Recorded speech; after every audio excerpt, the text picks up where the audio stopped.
Hello, welcome to Game Night. I'm Shad, I'm joined with Oz. And Oz wants to hear some of my thoughts about Jupiter's Legacy. Yes. I always think Jupiter's Rising or Jupiter Ascending. Jupiter Ascending. That crappy movie by the Matrix people. But this is Jupiter Rising. It seems to be... no, not right. This is Jupiter's Legacy. Yeah, just Rising Legacy. On Netflix.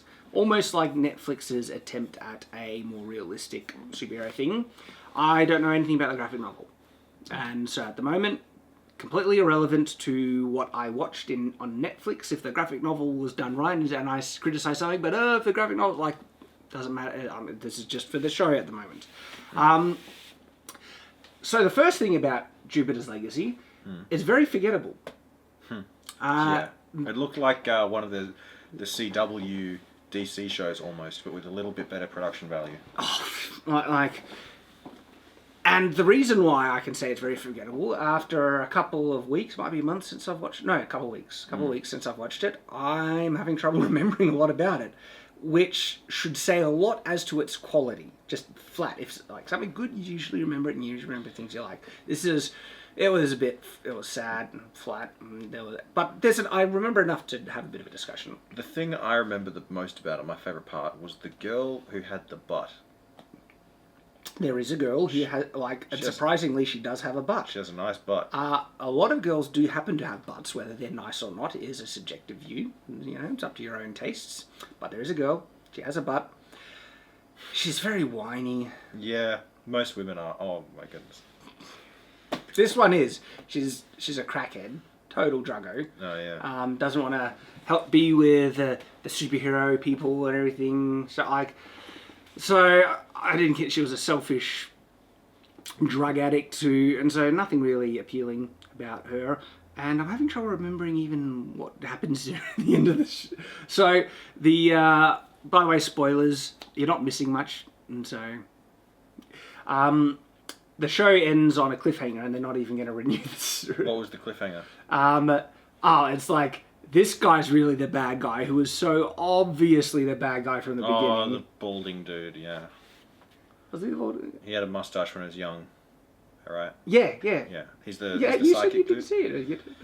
All I need to see is snippets of it, and I already know the entire thing. It's amazing how much you know. That's my superpower. That's my superpower. I just need to see the trailer, and maybe someone needs to say, "Oh, I liked it," and I can tell exactly what happened. But yeah, it was the brother. The brother was the bad guy all along. It's like, oh, shock horror! I didn't see that coming. Yeah, and also that's a thematic thing throughout all of human history. One good brother, one bad brother.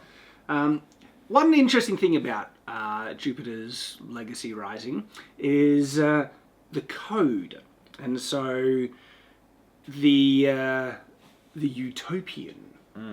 Don't like the name.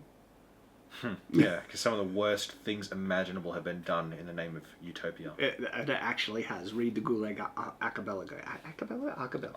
Archipelago.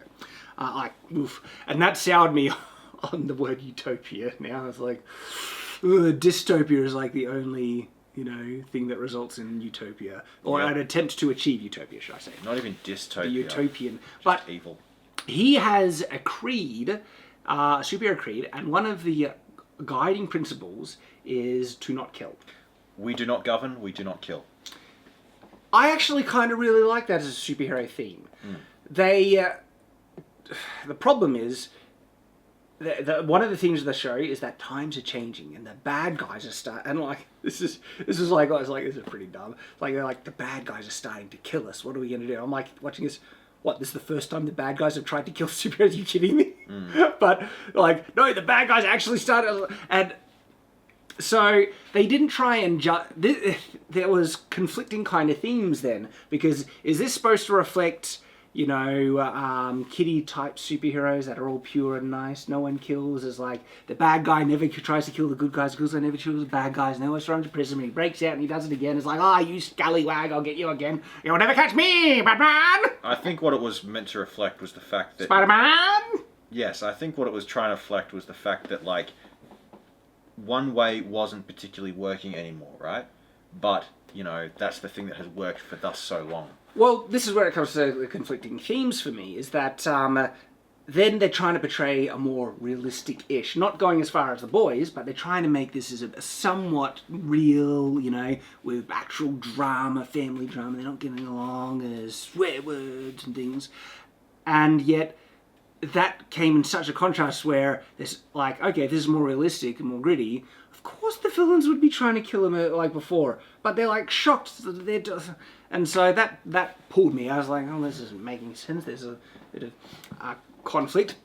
There's a lot of flashbacks, right, about how they get their powers, and that was one. It was annoying because it was like so like separate. It was like you have these superheroes and then it's like, you know, 1920s drama of this guy struggling with seeing visions and stuff like that. And I was interested in seeing how they got their powers.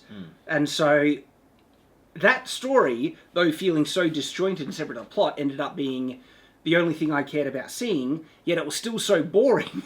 I ended up fast-forwarding through the flashbacks just to get to the point where they get the powers. Then you've screwed yourself then. Well, one of the really big fails for me in Jupiter's Rising Legacy is that wasn't the actual origin story. The getting the powers in a classic superhero origin story is the first part of it.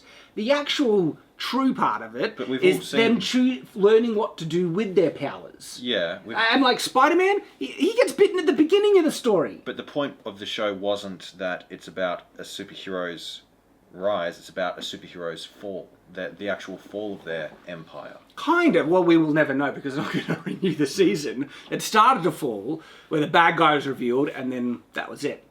So maybe that might be a thing. But no, like, for the purpose of these flashbacks, they were trying to show, you know, where they come from. And it's this long, boring, you know, things like, oh, my dad died, I'm trying to save the business, I'm getting these visions of something that I need to go towards. What, you think I'm crazy? No, and he's trying to hide that he's crazy. Then he's got to collect all the people that he sees in his vision to go with them on the boat because they're the chosen ones in his vision. And all of it is utterly irrelevant to what they're trying, like the actual story is trying to achieve. It is just filler boring. Why? Because, okay, think about this, right? Think about the symbology, right? A visionary, the guy having the visions, a visionary, who's also a capitalist, tries to do something that everyone thinks is crazy and turns out to be massively successful, right? That is a very symbological thing of capitalist inventors, businessmen, stuff like that. It's too subtle to notice to have any true relevance. Here's the thing, though. People don't notice unless they deeply dive into it, but they do notice subconsciously. No, I disagree with that. Like, my example is there is propaganda in past shows. I mentioned this to Oz one time, Fern Gully. Fern Gully is all this propaganda about saving the trees. I watched as a kid, never influenced me. I was chopping up trees with a sword at the time. Like, I didn't give it, like... Yeah, like, I know, of course, that subtle, supposed, like, brainwashing... And I enjoyed Fern Gully because it had a funny baton. It's the thematic, it's the question, it's the theme behind it. It's the idea behind the story. Is what's better, new way or old way? That's literally what this show's coming down to. To me, themes mean spit, execution is all that matters. Okay. Okay, if your execution is good, about conveying a theme... No one enjoys their own execution. No, if the execution, which is the portrayal, about things is good, fine. But just saying that it had a good theme... and the story sucked, and it was lost in translation, does not redeem it. And I get so that they tried to do this with The Last Jedi. The themes are so good. No, The Last Jedi was garbage. And this is garbage. I didn't say it was good or not. I'm saying those are the themes. It's not about the superheroes. It's about the question. My criticism, I feel, of the past thing still completely valid. Okay. I feel it was largely wholly irrelevant. I'm not defending the acting. Good. Well, but not the acting. I'm talking about the flashbacks. Oh yeah, so I'm not defending the show itself, but I'm saying you kind of did screw yourself by not like. Sitting through it as boring as it might have been. Well, no, I sat through a lot of it. I started like, this is so dumb in the flashbacks, right? The difficulty of them trying to get through the island. They get to an island. They got to go through these difficult things where it's like, oh, we've got to, you know, there's a narrow pass. Let's try and get this through the narrow pass. Oh, we're in this weird thing that traps us. How are we going to get out of this thing, right? Supposedly makes them worthy of getting the powers. That is like the most stupid test of worthiness ever. What was it? It was difficult terrain. Essentially, that was it. If you pass through difficult terrain on this island, you're worthy of the powers. Any a-hole who was mildly competent to get through terrain would be worthy of the powers.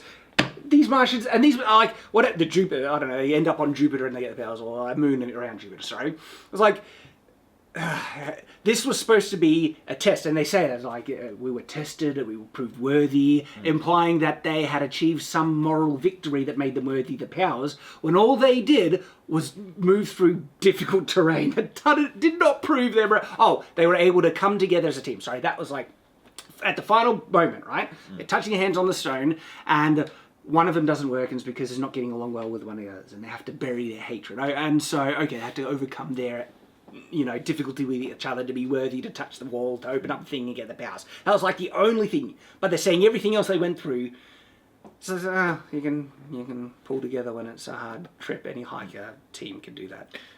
That's mildly competent. Maybe I've just watched and listened to too many Jordan Peterson lectures, but when I look at a piece of media now, I'm trying to see what is the underlying message, what archetypes they're using, what's the symbology of it. Yeah, I think you should after you look at execution. Like, there's a reason the guy's called the Utopian. He follows this very specific old code, very simple, easy to follow. He's an ultra-capitalist. Originally, yeah, he was. And is he now, though? Yeah, he is, yeah. Don't you remember him going on about, it's capitalism that made your cars and made your... Yeah, but that was in the flashback. Yeah, I'm sure he hasn't changed a bit. If he kept the code from back then... Honestly, though, look, I've seen capitalism ragged on so much in popular media. Doctor Who, I'm looking at you. And that did surprise me. It's like, are they actually showing capitalism in a positive light? Well, but then that is subverted by the fact that his dad was stealing all the money from his employees, and that because his capitalist rant was in defense of these lies about his father that they all ended up being true, which kind of subverts the promotion of capitalism. Well, I mean, that's stealing your employees' wages isn't capitalism, that's embezzlement. But they're kind of framing that it was. Well, then they're being disingenuous and lying about the definition of capitalism. Well, that's in the show. Well, then, screw them. So, this is what I was saying about the flashback thing, right? First of all, I felt the moral challenges, even though there was kind of one at the end, was not nearly comprehensive and soul-searching enough to find the true perfect people who would be worthy of these powers. My next complaint is that there was so much fluff to get to the powers, and that you don't care about. Yeah, look, you learn about, he has a weird relationship with his dad, he meets his future wife, but it's mostly irrelevant to the actual story that's happening. What would be, and then once they get their powers, like the next flashback scene, they're there in their hall that's being built, and they're superheroes, and they have the code. It's like, no. Everything in between there would be the story. How did they get to being superheroes from getting their powers? That's one of the most classic superhero arcs. That's what I wanted to see in the flashbacks. Like, because the code is actually somewhat interesting. I'd like to learn about how he came to that decision. Because for going into the code a bit now, when he says that they are not a judicial authority, they cannot be judged during execution, therefore they don't kill, they will only capture and let people be judged accordingly. That was actually justified quite well in a very concise line. Yeah. I kind of like, that's probably the best defense of superheroes not killing I've ever seen in a superhero media. I really like that. How did he come to it? It just gets his powers, this is our code now. It's like... Judeo-Christian values. I would have liked him, learning it through trial and error, perhaps. Maybe he does end up killing and maybe they were innocent, perhaps, and it's like, we'll never do it again. Imagine the conflict, an interesting story that could have been. And there's nothing. What could have been? And so it just skips. And this is just the flashback stuff, which is the most boring, yet the most interesting thing that's happening. It's irrelevant, but it's actually in parts more interesting than the main timeline stuff. The thing that I somewhat started to enjoy when you actually see there's only one superhero fight in this. There's like only one proper superhero fight scene. And admittedly, look, the CGI was a bit goofy, the green screen was but at least there was like some big powers here and there, and there's this big conflict because the son kills the superhero to save everyone's life. I got a bit annoyed at how, controversial it was.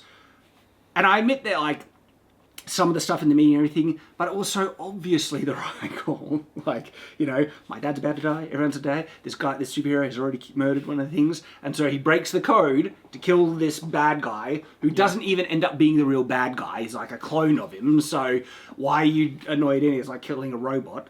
But they're still, and he's struggling with it so much, and to me it's like, it's not that much of a struggle, obviously. To be fair, right, he said the old guy was angry that his son killed the dude, right? Yet before that, at the beginning of the fight, he did laser eyes directly on the dude's face, but missed and hit the armor. Did he? Yeah. What were the lasers going to do? Put him to sleep? Maybe he can regulate the intensity, and so... He's shooting laser beams out of his freaking eyeballs, man. It's like, he shoots him with knowing that, alright, if I just do it a little bit under, you know, what'll knock this almost invulnerable guy out, that's fine. But the guy dodges, and it hits like a regular person and just vaporizes them, and it's like, but I was regulating the part, I wasn't meant to hit you. Yeah, I think that, like, that was obviously, like, a killing in self-defense for that part with the dude. Oh, yeah, totally, that was fine. Yeah. And so, I don't think that breaks the code either. I think they could have easily said, you know, I get it. Like, let's say, we do not kill unless it's the last option to save lives, and this is an obvious bad guy. That's a perfectly valid, you know, well, to be fair, though, what would you call it? A clarification, a subtext, or yeah, but that could be exception. It's a perfectly valid exception. That's the thing about if it was to be enshrined in law, let's say, that could easily be interpreted, and that's why the rule, the code, is so harshly. Well, I kind of like the utopians so down the line about it. Yet still, like...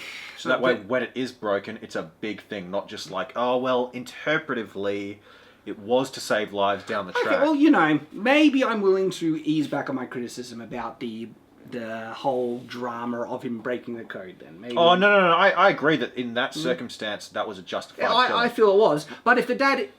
Because I can see some validity in the dad being so hardline about it because of his own ideology and He's stuff called like the that. Utopian after all. And if he is so firm on that, that would, granted, you know, create more conflict in the son. It's like, okay, maybe that one is a bit more justified. I think it's just it's to show that this is how strictly the code should be taken. That if you have to kill, it is no small thing for any of them. Yeah, maybe that's another point in the exception category. It's like, well, we do not kill unless saving lives or our lives, they're clearly evil, and you try really, really, really, really hard not to. Have you heard the old saying, know the rules until you're man enough... No, follow the rules until you're man enough to break them? No, well, I think it sounds a bit familiar. Basically... I don't think it applies to murder. Well, I mean, murder's illegal until... Like, killing another person is illegal unless it is like... See, murder by definition is always immoral. That's what makes it murder. There's a difference between murder and killing. Okay, well, killing. Okay, well, that's different, yeah. Killing is a very, very serious thing. And that's why it says, we do not kill, we do not govern. Unless... Because that unless, that's open to interpretation. You know what, Jack? We do not murder. They should just replace that. We do not murder, we do not govern. I like the fact they don't govern. I think that's brilliant. Like, really, really good. Again... Is there any but to govern?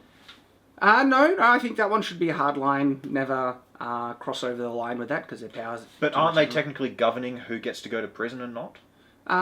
No, they are handing them into the police, and then they decide who goes to prison after the courts go through their process. But why should they have the right to capture someone and give them to the police? My point is... I think that's fine. My point is, like, they have... Okay, so... Citizen's arrest. My point is, you're saying they should have exceptions for we should not kill, but not we should not govern?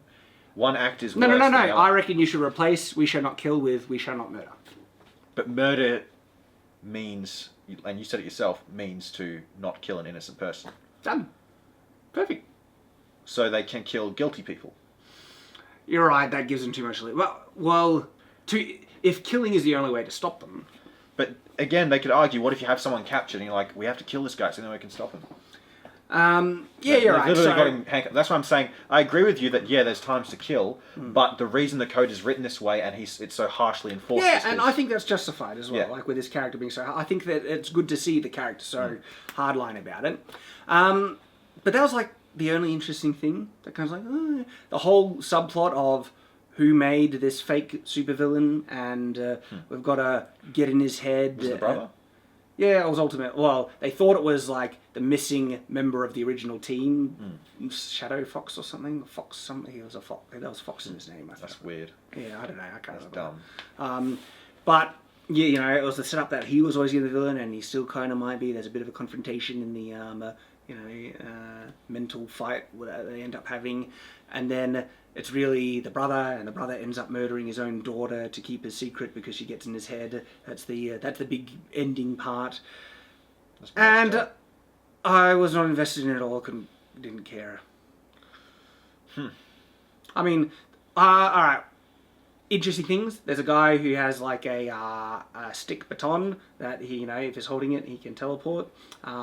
His dad is the missing, superhero that used to be a part of the team.